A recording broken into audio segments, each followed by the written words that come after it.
ভাজলো আলু বেগুন। স্বাগত সকলকে, তোমরা দেখছো আনকাট পোবালি। ও কি কিউট! আরো ফুটবে, এখানে হচ্ছে, দেখো এইটা দেখো অনেকখানি হয়ে গেছে। কি সুন্দর গন্ধ হয়েছে। আরো ফুটবে তো বাবা, তখন তুমি ঘরে নিও। রাত্রিবেলা এইভাবে শুকতে নি, আর পোকামাকড় থাকতে পারে, এর জন্য। এই দেখো, কালকে মহালয়া আর আজকে শিউলি ফুল দেখা দিয়েছে আমাদের এই গাছে। কত খুশি কথা না বাবা। আর দারুণ গন্ধ, কিন্তু এইটুকু একটা ফুলের কি দারুণ গন্ধ। একটাই ফুল ফুটেছে, বাকিগুলো ফুটবে।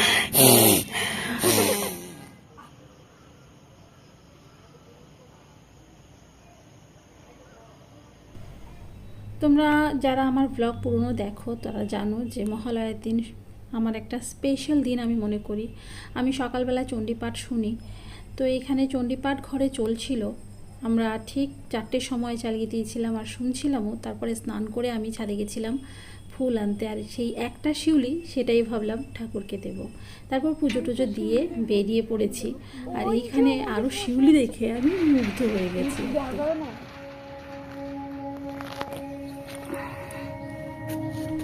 তো আমাদের গাড়ি যেখানে রাখা হয় সেইখানে প্রচুর শিউলি ফুল পড়ে, একটা শিউলি গাছ আছে। আর গিয়ে সকাল সকালবেলায় এই শিউলি ফুল দেখে তো আমি একেবারে মুগ্ধ। কারণ এই শিউলির সঙ্গে কত স্মৃতি জড়িয়ে। তোমরা আবার বলবে পুবালি মানে স্মৃতি, খালি স্মৃতি রোমন্থন করে।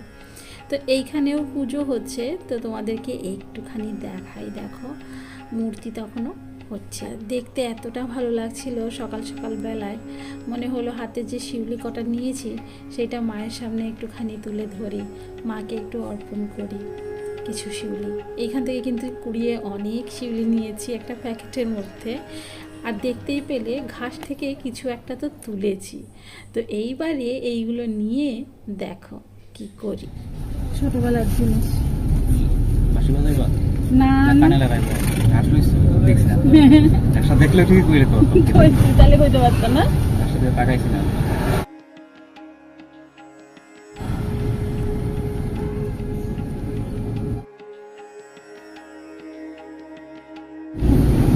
আর ওই আন্টি বড় ওই যেগুলো আন্টি এসে ফুল নিত, একটু আগে দেখছি সাদা হয়ে রয়েছে। এটা জানি নিচে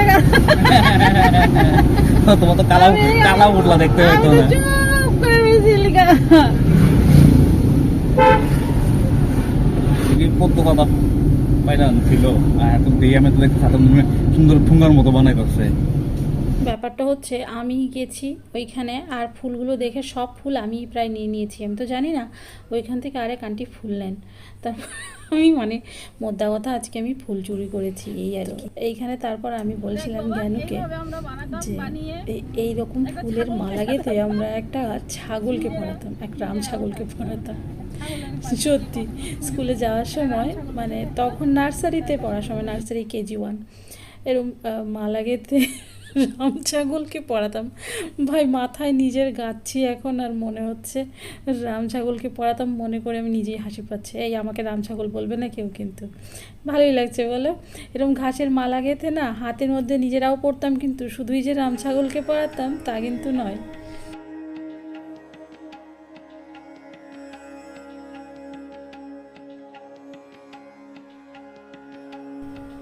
গত কয়েক বছর ধরে কাঠিয়া বাবা আশ্রমের সামনে ভিড় হয়, খুব মেলা হয়। সকালবেলায় একটা মেলা হয়, অনেক মানুষজন হয়, লোকজন আসেন, কেনাকাটা করেন, বেশ ভিড় একটা হয়। তবে আমার কেন জানি না এই মেলাটায় কোনো ইন্টারেস্ট নেই। আমার কিন্তু মেলা ভীষণ ভালো লাগে। তবে মহালয়ার দিনকে ওই চণ্ডীপাঠ আর তারপরে বিয়ের পরে এরকম ঘুরতে বের হই। আগে বিয়ের আগে ব্যাস চণ্ডীপাঠ হতো, তারপরে টিভিতে মহালয়া দেখতাম, এই করেই দিনটা কাটতো। তো এখন নতুন এই সংযোজন, বিয়ের পরে সকালবেলায় একটু বের হওয়া, সবাই মিলে একটুখানি ঘোরাফেরা করা, তারপর বাড়িতে এসে কিছু একটা ভালো মন্দ রান্নাবান্না করে খাওয়া দাওয়া। এই হ্যাঁ, সকালবেলা পুজো দিয়ে কিন্তু আমি বেরিয়েছি। সকলকে মোবাইলের বাংলামিতে নিয়ে চলে এসেছি আজকে আরেকটা ব্লগ। আর আজ হচ্ছে মহালয়া, তো মহালয়া সকালবেলায় আমরা বেরিয়ে পড়েছি একটুখানি ঘুরতে, অনেক জায়গায় ঘুরছি, যেটা প্রত্যেকবারই করি। আর সকলকে জানাই মহালয়ার অনেক অনেক শুভেচ্ছা। মা চলে আসছেন, মহালয়া আসলেই বোঝা যায় যে মা চলে আসছেন, দেবী পক্ষের সূচনা। তো আগামীকাল থেকে মা একদম আমাদের মাঝখানে চলে আসছেন। তো পুজো সবাই ভালো কাটাও, আনন্দে কাটাও, ব্লগের শুরুতেই এটা বলবো। আর চলো আজকের ব্লগটা তাহলে এখান থেকেই শুরু করা যাক। 5 মিনিট কেটে যাওয়ার পর ব্লগে আমি ইন্ট্রো দিচ্ছি। অন্যদিন কোনো দিন 5 মিনিটের ব্লগই দিই। যাই হোক, আমরা গেছি উষা বাজারে। উষা বাজারে কিন্তু এবার পুজো হচ্ছে, বেশ ভালো মতোই হচ্ছে। যদিও আমি জানি না ঠিক কী থিম, কারণ আমি ভেতরে যাইনি। তবে লাইটিং তোমরা দেখতেই পাচ্ছ, ভোরবেলা থেকে লাইটিং ছিল। এটা দেখে আলাদাই একটা আনন্দ। নিজের শৈশবকে না তোমরা নিজেরাই বাঁচিয়ে রাখতে পারো। আমি তো আমার ছেলের সাথেই চেঁচাচ্ছিলাম, দেখ দেখ কী সুন্দর লাইটিং হয়েছে, ওইটা বেশি সুন্দর না এইটা বেশি সুন্দর। আলাদাই একটা এক্সাইটমেন্ট কাজ করে পুজো আসলে। হ্যাঁ, তোমরা এটা বলতে পারো যে ঘোরো তাই হয়তো আনন্দ হয়। না গো, না যদি ঘুরতাম না তখনও আমার এরকমই আনন্দ হতো। অনেকবার এমন হয়েছে, গ্রামের বাড়িতে থাকতাম, আমরা কিন্তু ঘুরতে বেরোতে পারিনি, তারপরেও আনন্দটা কিন্তু একরকমই ছিল। আমি ছোট, আমাকে ধাক্কা দেবেন। মন খারাপ থাকা সেটা আলাদা বিষয়, তবে নিজের মধ্যে আনন্দটাকে জাগিয়ে রাখা সেটা কিন্তু একেবারেই অন্য বিষয়। চেষ্টা করলে নিজের মধ্যে সেই শৈশবটাকে, আনন্দটাকে, আগের মতো সেই উচ্ছ্বাস উদ্দীপনাটাকে জাগিয়ে রাখা কিন্তু। যাই হোক, কথা বলতে বলতে কিন্তু আমি একদম বিকেলবেলায় চলে এসেছি। আমরা ঘুরে টুরে এসে প্রচণ্ড ঘুম পেয়েছিল, অনেকখানি ঘুমিয়েছি। তারপরে দুপুরবেলায় ডাল ভাত একেবারেই সাদামাটা খাবার খেয়েছি। খেয়ে বিকেলবেলায় এটা আমি শ্যুট করতে গেছি ইনস্টাগ্রামের জন্য। তারপরে সন্ধেবেলায় রান্না করতে লেগেছি। বাবা ছেলের অনেক দিনের আবদার বিরিয়ানি, অনেক দিন ধরে তুমি বিরিয়ানি বানাও না, তাহলে আজকে বিরিয়ানিই বানাতে হবে। তো লেগে পড়লাম। তো ছোট্ট করে তোমাদের জন্য একটুখানি রেসিপি দিয়ে দিচ্ছি। প্রথমে দেখো, আমি হাঁড়িতে পেঁয়াজ কুচি ভেজে নিচ্ছি ঘিয়ের মধ্যে, আর এদিকে জল চাপিয়ে দিয়েছি, গরম জল। তার মধ্যে দিলাম নুন আর দিলাম কিছু গরম মশলা, যেমন স্টার অ্যানিস দিয়েছি, এখানে আমি লবঙ্গ দিয়েছি, দারচিনি, এলাচ। আর এইদিকে যে দেখো পেঁয়াজটা ভাজা হচ্ছে, বেরেস্তা হবে। তবে আমি এইবারে বেরেস্তাটা খুব বেশি কড়া করে ভাজিনি, হালকা গোলাপি গোলাপি মতন কিন্তু রেখে দিয়েছি। এই যে দেখো, মোটামুটি এইরকম আমি এটাকে নামিয়ে নেব এবার। আর যদিও এইটা এই অবস্থায় নামালে আরেকটু কিন্তু ভাজা এটা নামানো অবস্থাতেই হয়ে যায়। একদম কড়া লাল করে ভাজলে সেটা কিন্তু নামাবে যখন, তখন একেবারেই পুড়ে যাবে। তো বেরেস্তাটা এখানে আমি সাইডে রেখে দেব। দেখতে পেলে একটা হাঁড়িতে আমি ঘিয়ে পেঁয়াজ বেরেস্তা ভাজলাম, আরেকটা হাঁড়িতে আমি জল বসিয়েছি, তার উপর গরম মশলা লবণ সব দিয়ে বসিয়ে রেখেছি। এদিকে যেটাতে পেঁয়াজ ভেজেছি, কিছুটা পেঁয়াজ তুলে নিয়ে বাকি পেঁয়াজটা রেখে দিয়ে তার মধ্যে কিন্তু আমি বড় বড় টুকরো আলু দিয়ে দিলাম এর মধ্যে। দেখো, এবারে এই আলুটাকে খানিকক্ষণ আমি নাড়াচাড়া করব, একটুখানি নুন দেবো এর মধ্যে, আর দিয়ে হালকা করে এটাকে ভাজবো। খুব বেশি ভাজবো না কিন্তু, এই রকমই দেখো, এই রকম অবস্থাতেই এর মধ্যে আমি এবারে দিয়ে দেব গুঁড়ো লঙ্কা।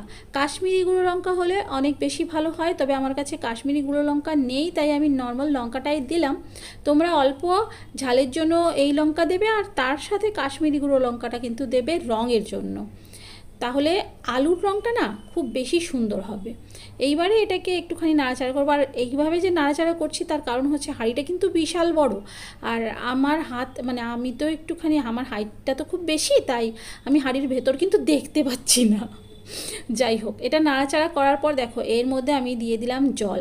আর তোমাদেরকে এই রেসিপিটা আমি বলছি, যারা বিরিয়ানি করতে পারো না, আমার এই রেসিপিটা একবার ফলো করে করো, দেখবে অসাধারণ বিরিয়ানি হবে। আমি বলছি, গ্যারেন্টি দিচ্ছি তোমাদেরকে, অসাধারণ বিরিয়ানি হবে। যদিও এই রেসিপিটা আমি আগেও একবার সংক্ষেপে আমার আরেকটা ভিডিওতে বলেছিলাম, সম্ভবত জ্ঞানের বার্থডের ভিডিওতে।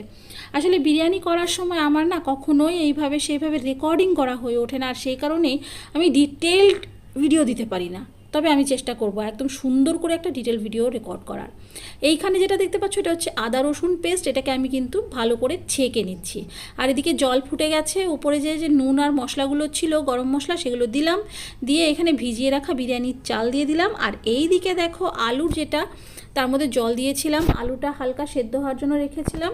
এবার হালকা আলু সেদ্ধ হয়ে যাওয়ার পর আমি এর মধ্যে দিয়ে দিলাম চিকেনগুলো দেওয়ার পর এর মধ্যে দিয়ে দিলাম আমি আদা রসুনের সেই ছেঁকে নেওয়া পেস্টের জলটা, আর তার সাথে অল্প খানিকটা পেস্ট, আর দিলাম বিরিয়ানি মশলা। এইবারে এটাকে খুব ভালো করে একটু নাড়াচাড়া করব। জল কিন্তু দেওয়া আছে, তোমরা দেখতে পাচ্ছ জলটা যেন এই রকমই থাকে। দেখো মাংস ঝোল রান্না করা সেটা হচ্ছে আলাদা কষানো, আর এটা বিরিয়ানির রান্নাটা করা কিন্তু টোটালি আলাদা। এবারে এর মধ্যে দিয়ে দিয়েছি অনেকটা পরিমাণ টক দই। টক দইটা কিন্তু অবশ্যই দেবে, তাহলেই টেস্টটা খুব বেশি ভালো আসবে। তারপরে যেটা দিচ্ছি সেটা হচ্ছে দুধ। দুধের মধ্যে খোয়া ক্ষীর একটু মিশিয়ে দেবে, বা নর্মাল খোয়া ক্ষীরও তুমি দিতে পারো। খোয়া ক্ষীর যদি না থাকে তাহলে গুঁড়ো দুধ আরামসে দিতে পারো। এবারে খুব ভালো করে দেখো এটাকে আমি ফুটিয়েছি, এবং চিকেনগুলো কিন্তু আমার সিদ্ধ হয়ে এসছে। তখন আমি এখান থেকে কিন্তু গ্রেভি নামিয়ে রাখছি, ঠিক আছে। চিকেনটা মানে মোটামুটি ডান হয়ে এসছে, তখন আমি এখান থেকে এই যে গ্রেভিটা, কিছুটা গ্রেভি আমি নামিয়ে রাখছি। আর আমার চিকেনটা দেখো এখন পুরোই সেদ্ধ হয়ে এসছে মোটামুটি। এইবারে ওই যে ভাত যে বসিয়েছিলাম, চালটা যে বসিয়েছিলাম, সেই চালটা বসিয়েছে 70% হবে, পুরোপুরি ভাত ডান হয়ে যাবে না, কিন্তু 70% হবে। তখন এই নিচে রাখা চিকেনটা নিচেই থাকবে হাঁড়ির মধ্যে, তার উপর তুমি চাল দেবে, আলু দেবে, ডিম দেবে, বিরিয়ানি মশলা, তার সাথে দুধ, খোয়া ক্ষীরের মিশ্রণ, তুমি একটু কেওড়া জল দেবে, একটুখানি হচ্ছে তোমার কেশরওয়ালা দুধ দিতে পারো। আমার কাছে কেশর এবারে ছিল না তাই আমি দেইনি। আর সঙ্গে দেবে মিঠা আতর অবশ্যই। আর আলু বোখরা থাকলে তো কথাই নাই, আলু বোখরা কিন্তু অবশ্যই দেবে। সব কিছু দিয়ে দেওয়ার পরে এইভাবে চাল দেবে, দিয়ে মশলাগুলো দেবে, একটু আলু দেবে, তারপরে এই দেবে। লেয়ার করে করছি না কিন্তু এটা, দেখো মাংসটা পুরোটাই নিচে রয়ে গেছে, শুধু চালের লেয়ার, তারপরে ডিমের লেয়ার, তারপরে আলুর লেয়ার, আর মাঝখানে ওই মশলা বাকি সব কিছু। আর সবচেয়ে উপরে আমি ঘি দিলাম, আর দুধ আর খোয়া ক্ষীরের মিশ্রণ, আর একদম উপরে বেরেস্তা, ঘি, আর একটু বিরিয়ানি মশলা আবার, আর সঙ্গে ওই যে গ্রেভিটা নামিয়ে রেখেছিলাম সেটা। আমি বলছি চালের মাঝখানে মাঝখানে ওই গ্রেভিটা দেবে। তো এইভাবে যদি তোমরা বিরিয়ানিটা করো, বিরিয়ানি কিন্তু ড্রাই হবে না, বেশ সুন্দর একটা ফ্লেভার আসবে। আবার এটা মাংসের ঝোল আর ভাত বলেও মনে হবে না। আর কখনো ভুলেও কিন্তু বিরিয়ানিতে হলুদ, জিরে, ধনে এই জিনিসগুলো দেবে না, তাহলে কিন্তু সেটা বিরিয়ানির ফ্লেভার আসবে না, সেটা মাংসের ঝোল ভাত হতে পারে। এইবারে দেখো সবটা দিয়ে আমি এখানে আমার খুব আলস্য লাগছিল, গরম তো লাগছিল, আমি আটাটাকে সুন্দর করে কিন্তু সেট করিনি, মোটামুটি মেখে আমি দমে বসিয়ে দিয়েছি। এইবারে এটা তোমরা কিন্তু অবশ্যই করে 45 মিনিট থেকে 1 ঘন্টা অবধি রাখবে, ঠিক আছে। আর আমার যেহেতু হাতে খুব কম সময় ছিল, আর এইদিকে বাড়িতে একদম সবচেয়ে বড় সদস্য, সবচেয়ে ক্ষুদে সদস্যর খিদে পেয়ে যাচ্ছিল বারবার গন্ধে, তাই তাড়াহুড়ো করে আমার খুলতে হয়েছে। আর দুঃখের বিষয় হচ্ছে আমি জানিই না মামুনি ঘরেই ছিলেন না, মামুনি কোথাও একটা গেছিলেন। আমি কিন্তু সবার জন্যই করেছি, আমরা মামুনিকে ভীষণ মিস করেছি। ঢাকনা খোলার পর বিরিয়ানিটাকে কিন্তু একটা ভালো মিক্স করবে, একটু হালকা হাতে করবে যাতে চালগুলো ভেঙে না যায়। তলার দিকে চাল একটুখানি ভাঙতেই পারে, তবে চেষ্টা করবে হালকা হাতে মিক্স করার। আর এইভাবে বিরিয়ানি বানিয়ে খেয়ে দেখো, দারুণ লাগে। আমাদের এত খিদে পেয়েছিল যে আগে খেয়েছি, তারপর প্লেটিং করেছি। সত্যি সবাই খেয়ে নিয়েছি, তলানিতে যেটা ছিল সেটা দিয়েই প্লেটিং করেছি, মনেই নেই প্লেটিং করার কথা। যাই হোক, করে একটা ভিডিও। বিরিয়ানি নিয়ে কোনো কোয়ারিজ থাকলে অবশ্যই প্রশ্ন করো, আমি আনসার করার চেষ্টা করব। আর আমি একটা ভিডিও সত্যি সুন্দর করে শ্যুট করব ভেবেছি বিরিয়ানির, অবশ্যই করব। এলো এভরিবডি চরিমেনা, এলো এভরিবডি স্বাগত সকলকে পুবালির পাগলামিতে। আমার ক্যামেরায় কত কিছু জমছে ময়লা, বাটনটা আনলে ভালো ছিল, ব্লুটুথ বাটন, তাই করেনি। আজলো আলু আলু বেগুন, ইস ও মা, যদি গায়ে বাই তার সুন্দর করে গাও। পারি না যেমন বলে শুরু করো। আচ্ছা বাবা, 1 2 3 স্টার্ট। স্টার্ট কথা রাখতে হয় ব্লগের মধ্যে। আচ্ছা থাম। স্বাগত সকলকে পুবালির পাগলামিতে নিয়ে চলে এসেছি আজকে আরেকটা ব্লগ। আজ হচ্ছে মহালয়া, সকলকে জানাই মহালয়া। আমি তাকাইছি না ব্লগে।